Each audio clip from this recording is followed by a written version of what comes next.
Hello. I hope you are all having a good Christmas season. However, my season has been cut short. The reason for this video is because I am worried. As you can see, there are 3 very happy starter champs skating on the rink in the Bastion. Their frolicking is only tempered by the fact that one champion is missing. I am calling to all of you, where is this champion? She was last seen hunting the dragon with the other 3 down there skating. I don't know what happened, and I only ask you to help me for her safe return. There have been rumors that the dragon has eaten her. While that sounds terrible, those same rumors had the other 3 champions burnt to a crisp, of which you can see them skating. Because they are skating, and Elaine isn't, I can only assume that it was not the dragon's fault.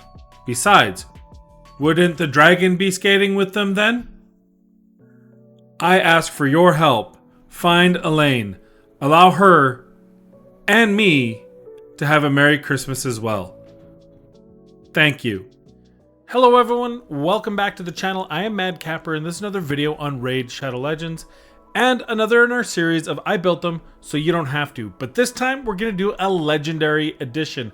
And not only that, we're going to double the fun. We're going to do 2 champions this time instead of 1. So let's just jump right into it with ERROL and Bloodgorged. Let's start off with the Sacred Order Legendary Attack-Based Force Affinity Champion, ERROL. ERROL, of course, Sacred Order, he's right here. He has a kit that consists of HP at 16,020, attack 1674, one of the best base attack points in the game. Defense 837, speed 104, another great stat. Having a 104 speed allows you to do so much. It's an amazing added functionality for him. Crit rate, crit damage, resist, all pretty typical. His kit has an aura of increased ally attack in dungeons of 35%. Pretty good. Weird that it's 35 instead of 33, but I don't know, whatever, we'll take it. And his A3 is a 4-turn bookable to 3-turn, steals all buffs from an enemy and then attacks the target. Has an extra 30% chance of inflicting a critical hit. His A2 has a 3-hit has an extra, we'll get to that in a second, we'll forget that part. Each hit has a 50% chance to ignore defense. Huge ability, especially consider a Rhodos, right? Having that triple hit on a target with a 50% chance to ignore defense completely. And of course his A1 is just a standard attack. All 3 abilities have an extra 30% chance of inflicting a critical hit. Very important to remember when building out the champion. Next up we have Bloodgorged, and Bloodgorged, similar to our ERROL, some crit damage gear, did a lot of Fahrenheit farming, didn't get a lot of what I was looking for Savage, but did get a lot of good crit damage gear, which we've rolled up and we're using here. Also, thanks to Rhodos for the ring, and of course thanks to Shalad for the attack banner. And to note, how I would build him much more speed. Also, I would probably build him more accuracy, similar to ERROL. I decided not to just because I wanted to see what damage I could get out of him. And in order to get the extra accuracy, obviously, I would lose, 398 attack here. And I didn't have as much speed. I would have to give up speed just to put him in accuracy banner. So all things said, I would rebuild him, probably sacrifice some of that damage and get to, again, the 217 speed and get the 200 plus accuracy. So at least he's locking out some of them with his A2. But let's take a look at his stats here. He's 36, 494 HP, 45, 63 attack, defense at 183. Sorry, his defense at 1800, speed at 183, crit rate 103 with a crit damage of 309, and accuracy 98. Again, should be around 200, so at least he can lock out those kind of high accuracy champions, high speed champions that typically don't build out resist and wouldn't have resist on them. That's where you're going to want to use Bloodgorged anyway. His A2 is not going to do a whole lot against high end champions. You're not going to be able to get that accuracy to 700 and still do everything else you want to do. He is an attack based champion, so you want him to attack. I did build him out this way, but honestly, I think he's more useful building out for this. And the reason kind of how the books fell is kind of why I decided to build him out like this. But you know, if I get 3 more books, 4 more books, I'll probably put the books into here and just have him in my stable ready to go.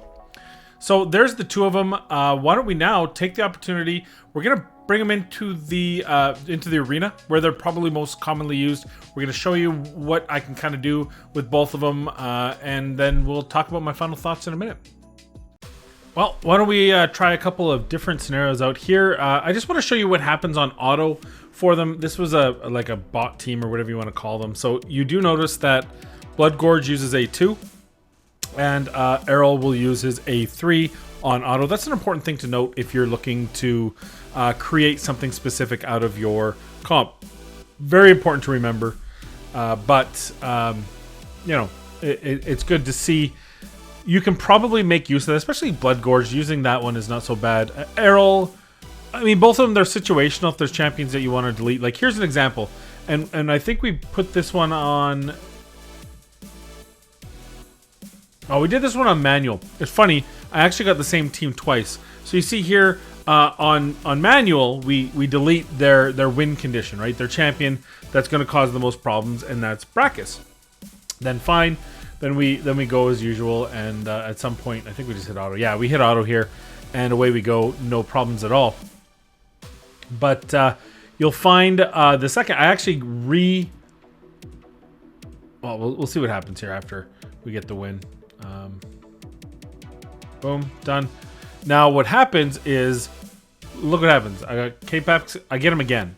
So I fed him again, and this time I want to show you what happens on auto. On auto, this team is actually very dangerous because I'm not paying attention, you know, or the AI isn't paying attention. See, what happens here is now he's deleted my win condition, and now we have issues, right? And then he still doesn't delete him. Then finally he takes care of him and we win. But that potentially on a team that's not, I mean, probably a silver team or whatever. However they're explaining how this works out. If that was any other, if that was a fully built plat team or that sort of thing, I would have lost. And let's pick the next team here. Here we go, an Angar. So we have to decide what's going to be more important. Now I noticed that the I'm probably going to get speed cut here, but I have to make the decision of who's more important to kill. And I think if I get rid of him, then even if she does speed cut, she's going to try to revive a dead champion. And so I have to run that risk of allowing Roshkard to put his ability there. And now we're just, you know, we got lucky. We didn't get a weak hit, so we did do the turn meter reduction. Kind of got unlucky there. Didn't quite kill her. And that's one of the things, and this is what frustrates me about ERROL, is you can see he can't take a hit, obviously. So he really needs to survive or be able to finish a champion. And with only 50% ignore defense or 50% chance to ignore defense, it's a real hit or miss. So either you're going to bring a debuffer in anyway and it's kind of a pointless skill, or you're not going to have a debuffer and you're going to run the risk of leaving a champion alive. And I mean, that could have bit me in the ass. If it was anything else, you know, certainly wouldn't put him on defense. But then there is the good part about him. That's his X factor, is that he can steal buffs. So she was alive. She had both unkillable and block damage on her, and he stole them both. They're now on him, and we have the upper hand and are very likely going to win this second battle with ease. Taking it to the man. The man being Roshkard. The man being Plarium. There's a man taking it to that guy. You know who I'm talking about. I don't even have to say the name. It's that guy. That's who we're taking it to. And, you know, might as well. Coup de grace with 131,000. These guys smack. And I think that's the key that we're trying to show here, is that if you don't have that AoE nuking champion, these might be options for you. I wanted to show you what they can do. Make sure you understand exactly how hard these guys can hit. This battle's a doozy. I remember this battle. I absolutely fail 100% on this battle and somehow still pull it out of the fire. So we want to get rid of her. and we get the 50-50 RNG to block all damage. So now I'm kind of panicking. And then he doesn't, again, Errol's problem, he doesn't kill right away. So thankfully we were able to do that. But because of that, I wasn't able to take away the turn meter boost from Arbiter. So now we're on the defensive. And this is the problem with using any single target nuke champion. If anything happens at all to prevent you from killing, then look where you're at. Now I gotta play. Now this is panic. Somehow hit it. Now we're in the driver's seat. If that turn meter wasn't reduced, I think it was game over. But because I was able to turn meter reduce Trunda, get my champions up, she's gonna retarget Errol. That's fine because Bloodgorge is gonna come in, and it's his turn right away here. And when he gets to go, shit gets real. So, and here he goes. And here's his A2. And this is important to note here. That's some pretty good hits. 48, 50k, 25. It doesn't ignore defense, right? Which is why we gave him the Helm Smasher ability. Because even though his A3 does ignore defense, his A2 doesn't. So we want the chance to delete champions like we did there. Now we're on the upper hand and fairly confident we can win this fight. But I guess you kind of take it two ways. Either, well, this proves that single target champions just aren't viable in the arena, or maybe this proves that they are, because despite being on the receiving end of this and really being behind the 8 ball, we were able to win the match. So take it as you will. A perfect third example for you of how to use these champions in the arena, whether they're good or not. And so that's about it for the arena. Let's now take them to final thoughts, and we'll see where we're at. My final thoughts on Bloodgorged and Errol. So, Tale of Two Cities, the best of times, the worst of times. I feel like I've already used that analogy, but here it is. The two of them, both Force Affinity attack champions, both single target, or sort of pseudo single target, although Bloodgorged has two abilities. And we'll start with Bloodgorged. First of all, I think he's an absolutely usable champion. I think he's a great champion, actually. I would build him differently than I did.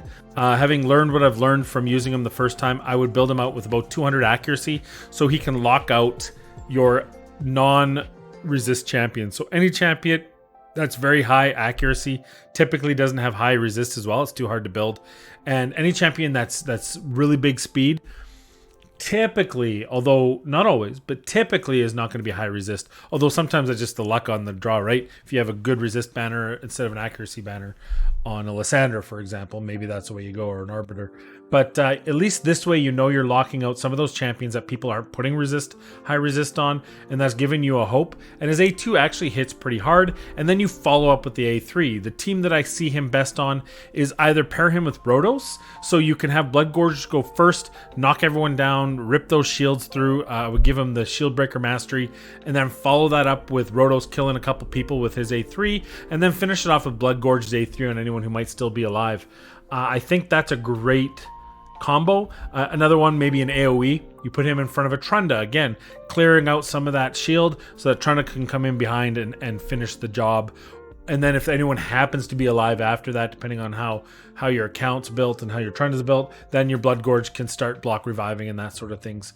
I think he's usable. I think he should be more in the meta than he is, and I certainly believe that I'm going to be rebuilding him after this video and using him in arena probably this Sunday. I'm going to try to bring him in for a couple of teams that in my head I was having issues with, and this might solve the issue. So that's what I think about Bloodgorge. Unfortunately, Errol is the exact opposite. I love his kit, but I think its implementation is a travesty, and I think he's awful. As the probably the highest base attack in the game, if not, he's one of. He's kind of a subpar, and it's all because of how his toolkit plays out. So here's what I would do to fix him, because he's not very good at all, despite how hard he hits, which is so sad to say because he's got a great kit, but it's not quite good enough for the level at which you are, unlike an epic. Okay, so Knight Errant, if you build Knight Errant, you know that you're building an epic, but you're building it for a purpose. And now if you're going to say the same about a legendary, now you're using legendary books.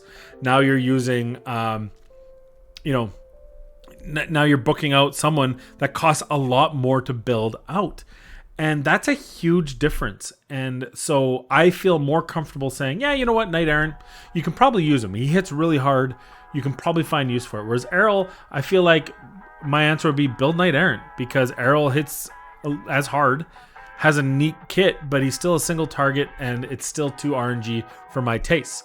So how would I fix this? Well, I actually have thought long and hard about this and talked about it several times, several takes for this video. But at the end of the day, I think what I would do, first of all, is, and this is just a me thing, take this extra 30% out of the whole. Anytime you have something that's on all three, make it a passive. Can you just make this a passive? Has an extra 30% chance of inflicting a critical hit, just because. I feel like it makes it look like the kit's better than it is. Whereas as a passive, it makes sense to me, and maybe that's just me. But I would change this to cannot be resisted. I think that is the biggest thing. If I'm bringing him in for a specific reason in the arena, or even for the Tower of Doom, we don't know what we're going to see specifically in the Tower of Doom. I need Errol to put people down. And this doesn't put people down because it's a 50% chance. And as much of the chance there is to get it, there's a chance to not get it.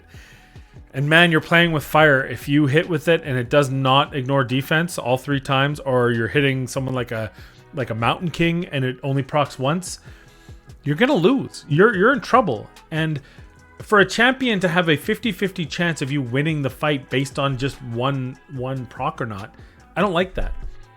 But I don't even want that changed. I think this can be a follow-up to negation. If it cannot be resisted, suddenly you've got someone, I mean, it's weak hit, so Duchess would be a little bit tough, but Sify, all the other buff champions, any champion with buffs, now you have a way of dealing with it that's not just strip buffs, or now you can target champions, you can work around buffs, and I think that would make Errol I think people would use him if this cannot be resisted, and even more so if it cannot be resisted or weak hit.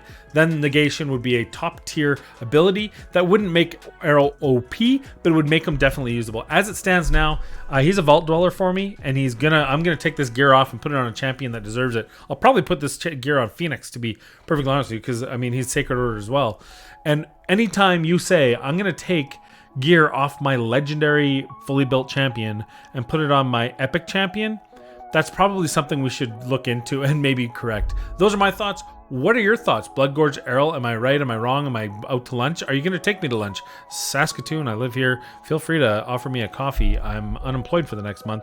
So that's what I got for you today. I hope you enjoyed the video. I hope you made it through all the way through. Most of all, and of course, I want to thank you for joining me today. I want to thank you for supporting me. I'm very close to tier 2 of the content creator program, but we do need that 7,000 views. So if you have any way of spreading the love and getting these videos out to your friends, I will be making them more often. I need your help. Please do so. Finally, and most importantly, please be kind to one another, stay safe, and we'll see you in the next video.